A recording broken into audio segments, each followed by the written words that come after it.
Well, hey there, friends, and welcome to the Creative Shop Talk podcast. I'm your host, Wendy Batten. I'm super happy you're here today. I am going to be sharing today a little bit about my recent road trip and over 7 states, 2 provinces. I don't know how many shops. I really did not keep track of how many shops I was in. And some of the takeaways, I'm going to share with you some of the takeaways and some of the big things that I think will be really helpful for a lot of you listening on how to be found and how to be chosen and how to, I don't know, stand out, I guess, in your town, and some of the things that I think were really impactful, and some of the conversations, some of the things that I'm hearing in the wild, some of the people that are actually like, I wanted to like boots on the ground. What are retailers saying? So sometimes we get in our own bubble. I am in my own bubble, if you will. Even though I talk to retailers all over the world every day. I mean, every day I talk to retailers in my inner circle. I have private clients. I'm in the privilege and the pleasure of like going behind the curtain and peeking underneath, the hood, if you will, of their numbers. And I really see what's going on. I also realize that I am actually attracting, and the people that listen to me or that work with me are people that retailers, of a certain type that are trying to improve their business and they want a different result or they want to be the best. And, those retailers are the ones that I spend my time with. So what I don't get to talk to, or who I don't get to talk to, is everybody else. So I wanted to experience getting out, see what's going on in the wild, if you will. And again, so people have dubbed my recent trip, calling it Wendy in the Wild, because I was out visiting retailers, observing, watching, listening, talking.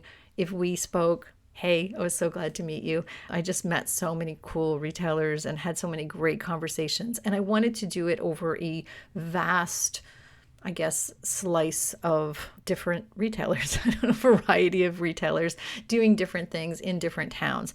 So to premise this, I guess I want to make sure that, if we spoke, I'm not sharing anything that I laugh, because somebody actually reached out and said, "You're not going to tell everybody and call me out, are you?" And I was like, "No, I'm not calling anybody out." So one of the things or a couple of the things I wanted to share today on the podcast, I guess, were some of my takeaways, some things that might help you stand out. And the other thing is some assumption thinking or some things that, I've just took away from this trip.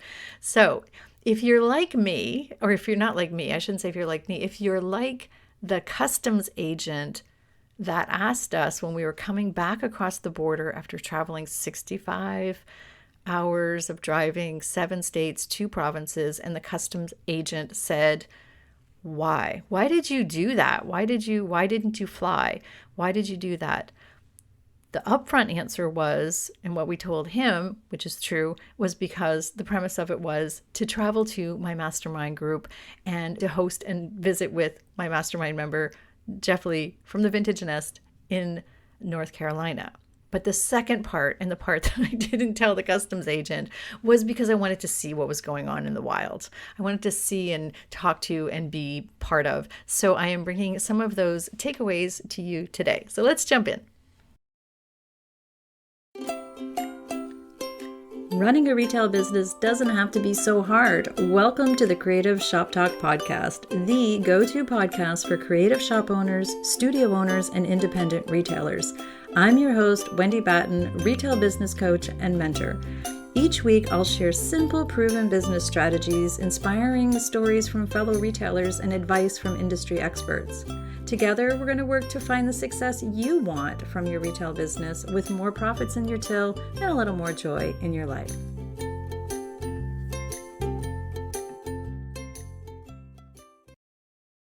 Okay, first of all, I know that was a very long intro to talk about what I was going to talk about. This is how we roll around here sometimes, right? One of the things I think is really important for all of us, everybody listening, every shop owner, anybody who's running a small business, in this day and age, especially, we have to break through the noise. We have to break through what's, all around, like everything that's coming at people, and how we're showing up, where we're showing up. This is not something new to this podcast. I did an entire visibility series on that, where we talk about how to stand out and how to be visible. So that's part of what I kind of wanted to bring today about all the shops and all the traveling that we did. So we did travel over 3 weeks. It took us, I think we were gone 22 days. And we did travel over 7 states. We drove the whole way. So in order to get from Nova Scotia, Canada, where I am, in my fishing village, to North Carolina, where my mastermind was being held at the Vintage Nest in the cutest little town of Mount Holly, and had such a great time there. Thank you, Jeff and team, for hosting us all and letting us crash there. And it's just amazing. But we had to go through 2 provinces, so Nova Scotia and New Brunswick, and I will admit it did not stop a lot in those 2 provinces, but I also am very familiar with a lot of retailers in those provinces. So then we had to go through Maine, New Hampshire, New York, Maryland, Virginia, Pennsylvania, North Carolina, and back. So we took our time. We enjoyed our trip going to smaller towns. We did not hit major cities, so whatever I'm sharing here today didn't happen in the big cities, but we did do a lot of stopping and shopping and visiting. I had the privilege and the awesome pleasure of dropping into Jessica at Kaiser County, one of our Inner Circle members. I know I've shouted out to her before, but we just had a great time. We had got to see a lot of retailers. We tried to visit more Inner Circle members, so it just couldn't make it happen. We tried to connect with a lot of our members, and some were out of town and not there and too far off the road. And we did get to see a few, but I did walk in and make a point to search and seek small businesses, of course, because that was part of the trip.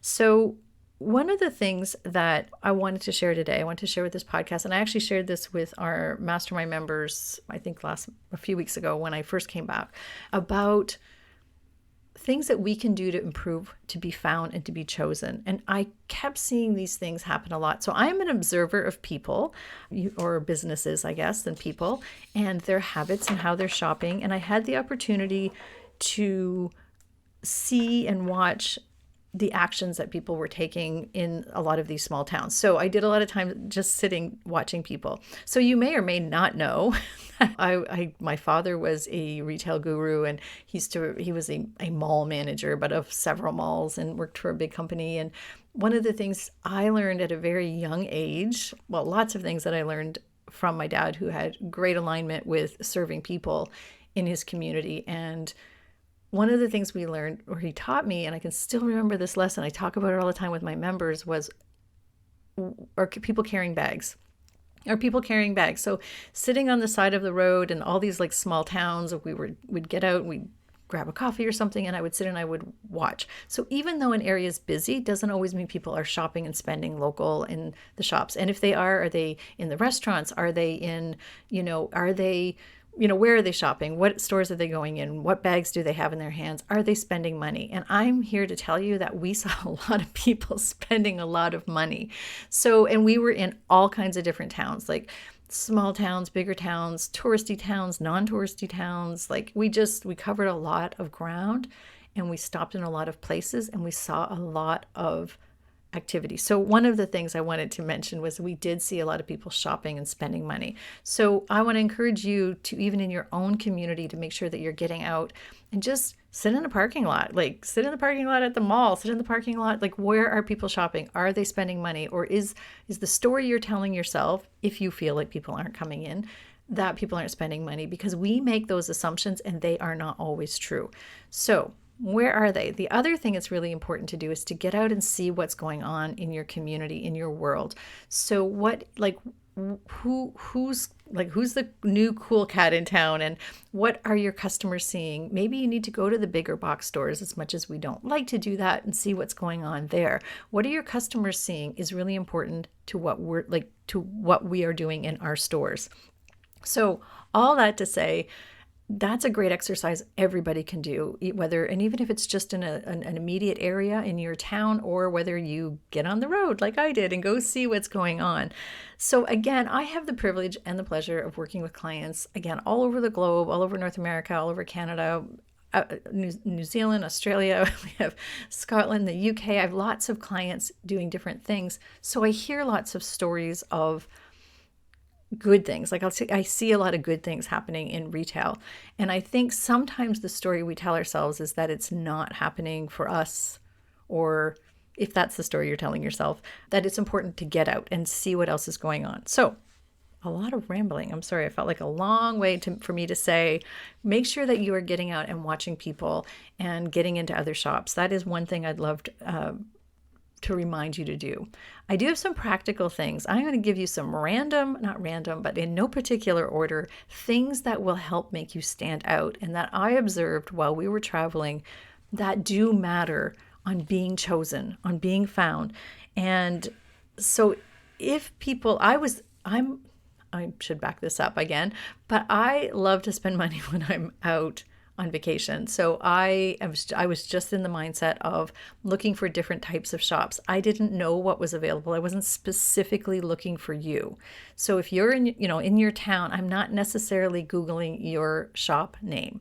So we need to keep that in mind. And I know we talk about that in the visibility series. I know we talk about it, I mention it a lot. I know a lot of you know this instinctively, but you have to make sure that you're being chosen for the type of store you have and the way you look, and all kinds of things contribute to why I would pop into your shop. And once I'm in there, when I want to spend money. So I'm going to give you some ideas and some tips on how you can take that sort of 10,000 foot view, if you will, and think about, are we attractive to people, I guess? Are we attractive to people? And what are we specifically doing to make sure that we're chosen, that people come in and we're found and that they want to spend money? So that is a competitive advantage that you have, is that you can control that whole narrative, that whole customer experience. So again, in no particular order, I am going to share with you some of the things that we found, both my husband and I, and again, kind of jokingly called it like Wendy in the wild. So these are literally Wendy in the wild tips, things that you can do and you have control over your business. So one of the things, and again, Google, it's a free tool. It's like the yellow pages. If you're old like me and you know what I'm talking about, you need to be on Google. You have to have a presence on Google Business. So it is crazy not to be on there. So I'm just going to leave it at that. We've talked about that many, many times, but it is one of your greatest marketing assets. So everybody Googles and has a phone and looks for maps.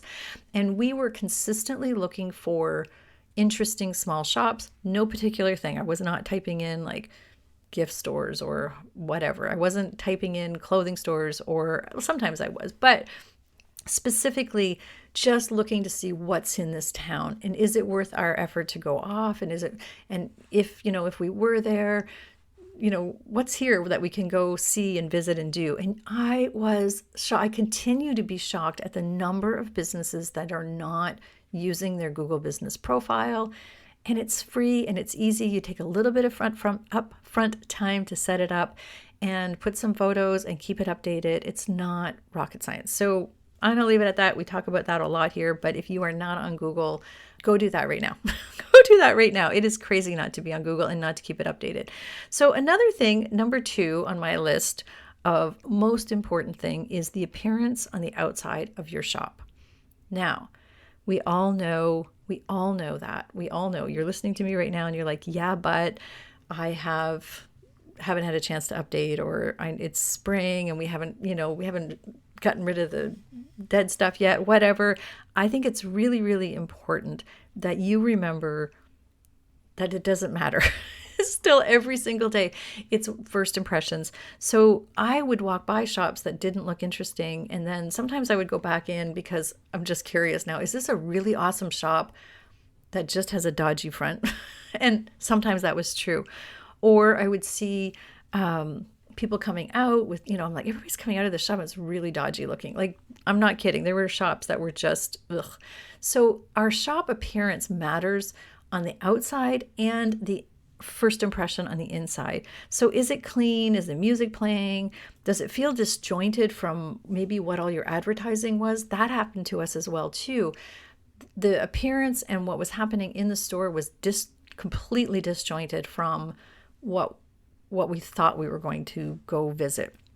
So I want to remind you that shop standards matter. Like, understanding like the branding matters and understanding what you want your shop to look like, feel like, be like. What do you want people to experience when they walk into your shop? That has to start on the outside. That's part of your branding, and everything has to be on board with that. So if you're an inner circle member, go please watch the shop standards training sessions.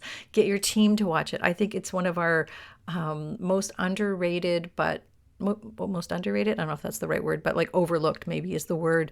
Masterclass, people think they don't need it, but I'm telling you how it smells, looks, feels, matters so much in being chosen. It's unbelievable how much it matters. And the funny part is I did have a conversation with a couple of retailers running shops that probably had a little bit less than, and it doesn't have to be perfect, my friend. It just has to be palatable and good and, as best as you can make it at this moment. But that's not always what we do. But I had a conversation with a retailer, and she said, yeah, but, again, the yeah, but, yeah, but our regulars know. And I'm like, well, yeah, but I'm here to spend money, and I'm not a regular yet. I could be. We're actually like planning another trip back down. And guess what? I'm not going to choose to go back to shops or talk about or share or post on my Instagram anything that's less than. So make sure that shop standards are the way you want your shop to look, feel, like in your mind, in your dream, that dream scenario, that beautiful shop that you planned on. Make sure that that is happening. And that happens with what we call shop standards, meaning the whole package. And it doesn't mean more work for you. It just means staying on top of it. So anyway, appearance matters. That was number 2. Number 3, oh my goodness, your staff. So staff, we all know, right? We all know it matters. We all know all of these things. But here's some of the things we experienced in, I would say, shops that I was surprised because I already know they have things in place that not to do this. Gum chewing, lordy, like chomping gum while they're serving me. Oh my gosh. Anyway, that's just, ugh. Anyway, cell phone use. Did a whole podcast on that. We'll link that here. The cell phone use thing.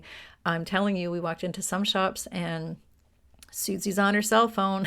She's just had her head down on, just not paying attention. There's a whole thing there. Greetings are a really important thing. We had a lot of really poor greetings. And again, I know I'm paying attention to these things and not everybody will be, but the whole mood of your shop changes when customers come in and they're not greeted.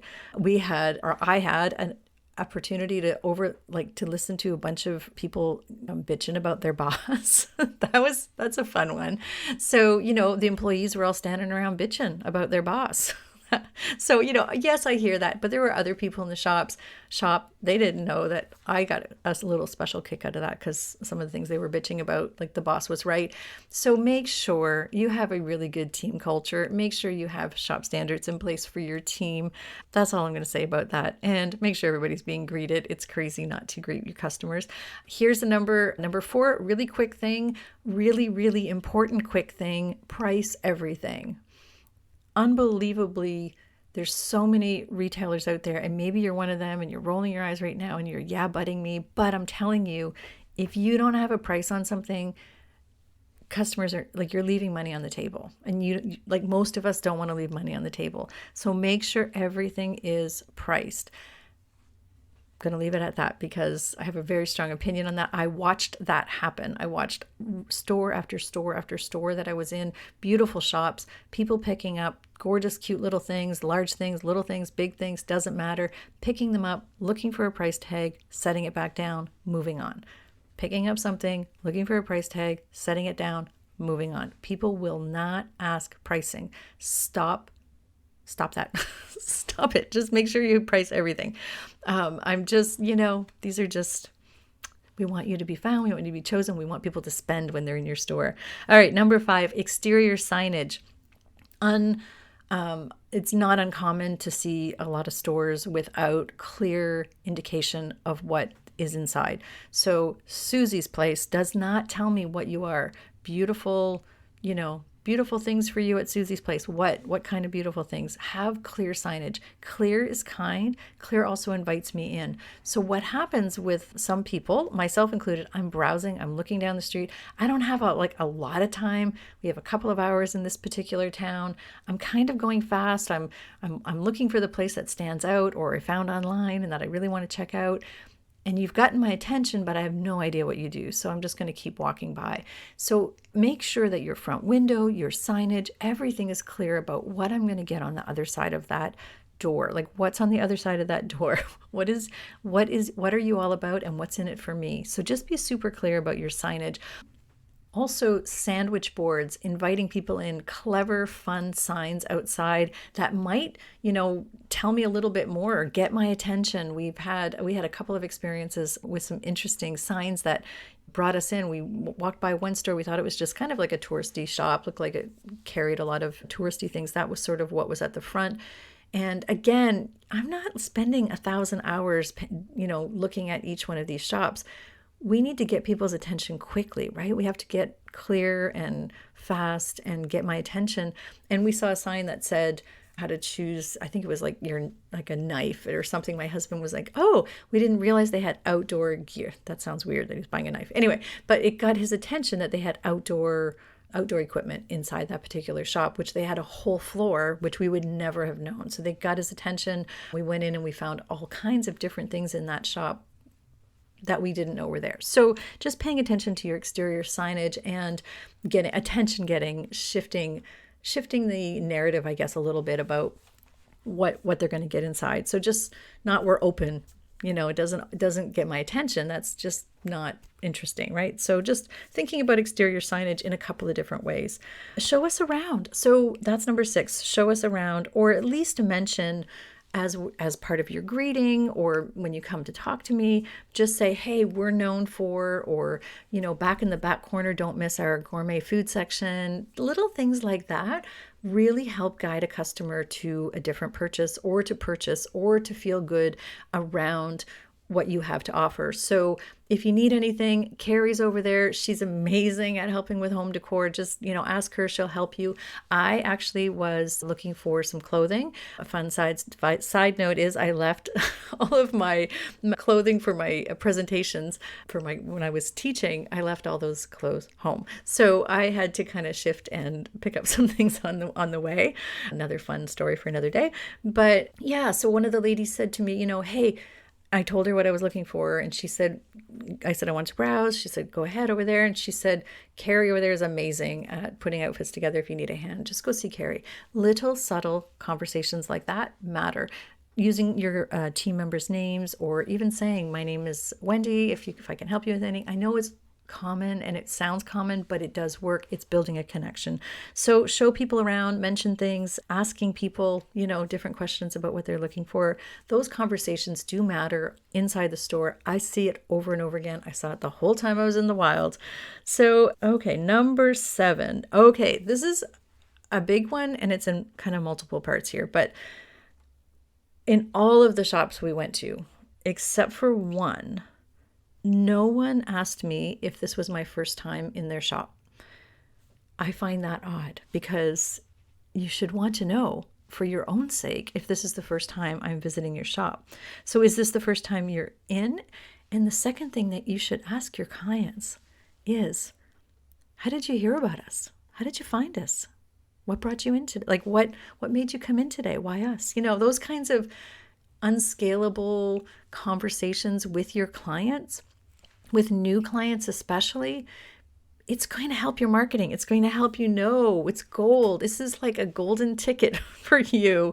They might tell you that the hotel recommended you, which has actually happened. I had a hotel recommend a couple of really great shops out of an entire town. I only had an hour to shop, and here's some of the cool shops you don't want to miss. I wouldn't have gone into one of them. It was like a record shop. I don't know. I wouldn't have gone in there, but it was super cool. So thinking about that, or maybe I saw them on a map, which happened as well too. The tourist maps, and I said, I saw you on the map. Now they know, hey, customers are coming in based on the fact that we've invested in that map.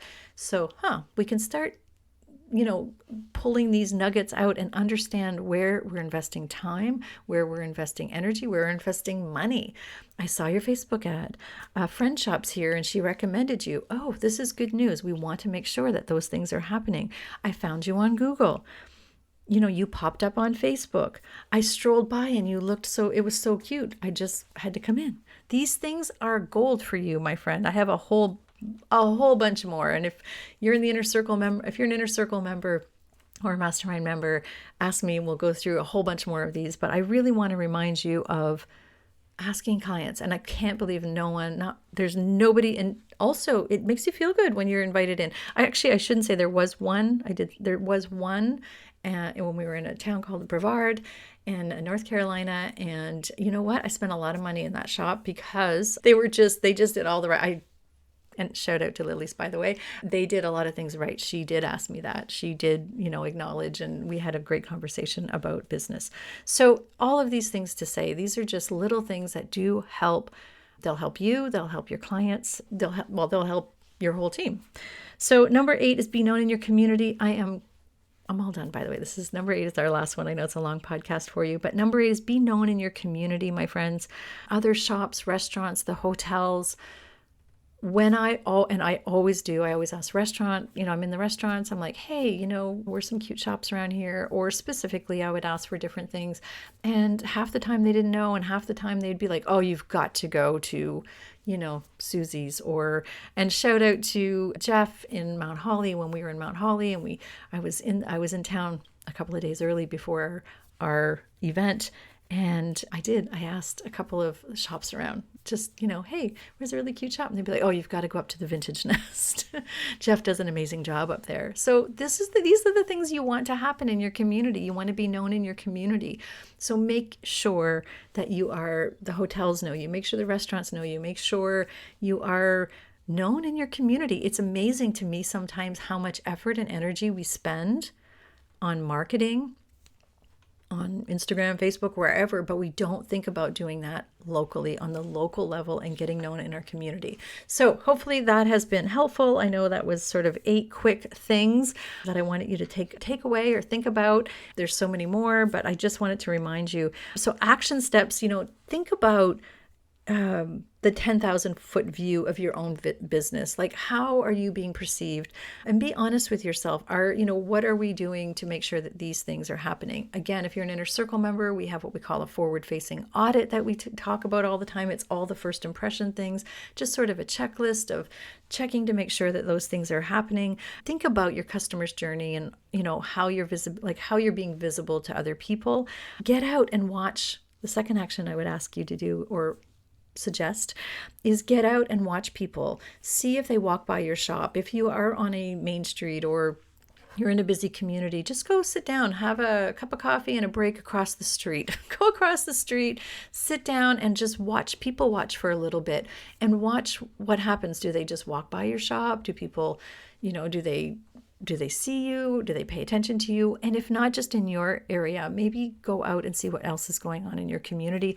And number 3, my friends, if you need support around shop standards or understanding marketing assets or being more visible or needing promotional ideas to take care of some of these things or how to talk to your staff and all of these things, this is what we do inside the Inner Circle. And if you're a member of the Inner Circle, come in and ask us if it's been a while or you haven't tapped into any of our resources. Our monthly playbook has a lot of this stuff on it, things to think about, things to look at, things to remind you that we have. And if you're not a member, why not? You should join us. It's a very good, it's the best retailers group around. We're just a small but mighty and very supportive retailers group. That's inside the Retailers Inner Circle. You can find it at retailersinnercircle.com or just jump over to my website.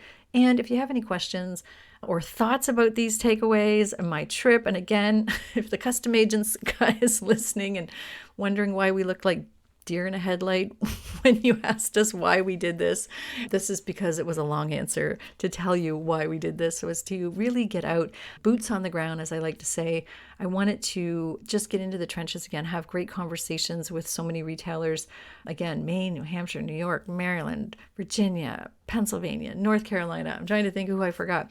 But we just had a wonderful time visiting so many shops on this trip and getting in the trenches again with everybody. It was so great.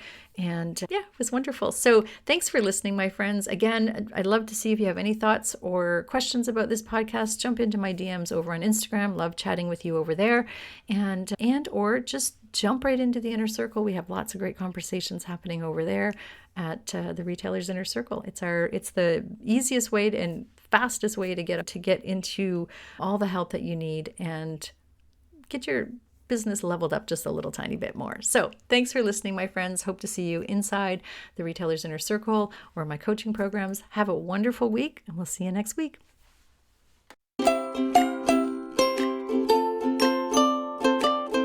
Well, that's it for this week's episode of the Creative Shop Talk podcast. I'm so glad that you're here to join us this week, and I hope you found value in what we're sharing here. I want to remind you that our website has all of the show notes. You can find it at wendybatten.com/podcast. Everything that you need to hear about today's podcast is there. Also an opportunity if you need to reach out to me. If I can support you in any way whatsoever, please feel free to reach out. So thanks for joining us. Please leave a review, subscribe if you can, and never miss an episode. We hope to see you back here again next week. Thanks, my friend. Have a great week.